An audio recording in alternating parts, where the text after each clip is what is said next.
মাগরিবের সময় বাচ্চারা বাইরে থাকলে বদনজর লাগে, কান্নাকাটি করে বা বাচ্চাদের ক্ষতি হয়, এই ধারণা কি সঠিক? আসসালামু আলাইকুম ওয়া রাহমাতুল্লাহি ওয়া বারাকাতুহু। বিরাদরান ইসলাম, দ্বীনি প্রশ্নোত্তর পর্বে আপনাদের স্বাগত। এবার যে প্রশ্নটির উত্তর জানার চেষ্টা করব সেটি হচ্ছে, মাগরিবের সময় বাচ্চারা বাইরে থাকলে বদনজর লাগে, কান্নাকাটি করে বা বাচ্চাদের ক্ষতি হয়, এই ধারণা কি সঠিক? এর উত্তর হলো, মাগরিবের সময় বাচ্চাদের বাইরে না রেখে ঘরে রাখাই সুন্নাত। তবে এর কারণে শুধু বদনজর লাগবে এমন বিষয় নয়, বরং রাসূলুল্লাহ সাল্লাল্লাহু আলাইহি ওয়াসাল্লাম জানিয়েছেন সূর্যাস্তের সময় শয়তানেরা ছড়িয়ে পড়ে, তাই এ সময় শিশুদের ঘরে রাখার নির্দেশ দেওয়া হয়েছে।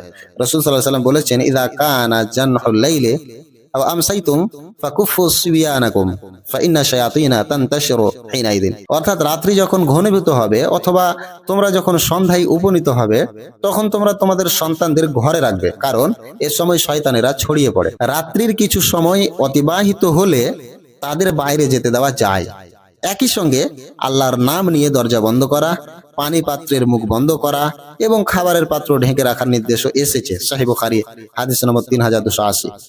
জাবির রাদিয়াল্লাহু আনহু থেকে বর্ণিত, রাসূল সাল্লাল্লাহু আলাইহি ওয়াসাল্লাম বলেছেন যে সূর্যাস্তের সময় তোমাদের সন্তান ও গৃহপালিত পশুদের বাইরে যেতে দিও না যতক্ষণ না এশার অন্ধকার দূর হয়ে যায়, কারণ সূর্যাস্তের পর থেকে এশার অন্ধকার দূর হওয়া পর্যন্ত শয়তানেরা বিচরণ করে। সহিহ মুসলিম হাদিস নম্বর 2013।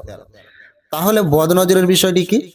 বদনজর সত্য, এটি হাদিস দ্বারা প্রমাণিত, কিন্তু মাগরিবের সময় বাচ্চা বাইরে গেলেই যে বদনজর লাগবে বা কান্না করবে এমন নির্দিষ্ট কথা হাদিসে নেই। তাই আমাদের উচিত কুসংস্কার নয়, বরং রাসূল সাল্লাল্লাহু আলাইহি ওয়াসাল্লামের সুন্নাত অনুসরণ করে চলা।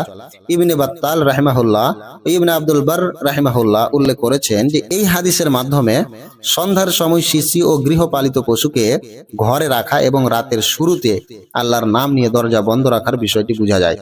সুতরাং সংক্ষেপে আমাদের মনে রাখতে হবে যে মাগরিব থেকে এশার শুরুর সময় পর্যন্ত শিশুদের ঘরে রাখা সুন্নাত। এর কারণ হলো এ সময় শয়তানেরা ছড়িয়ে পড়ে। তবে এটাকে এমন ভাবে প্রচার করা ঠিক নয় যে মাগরিবের সময়ের বাইরে গেলেই বদনজর লাগবে। সুতরাং সুন্নাত মেনে চলুন, কুসংস্কার থেকে বাঁচুন এবং আল্লাহর উপর ভরসা করুন।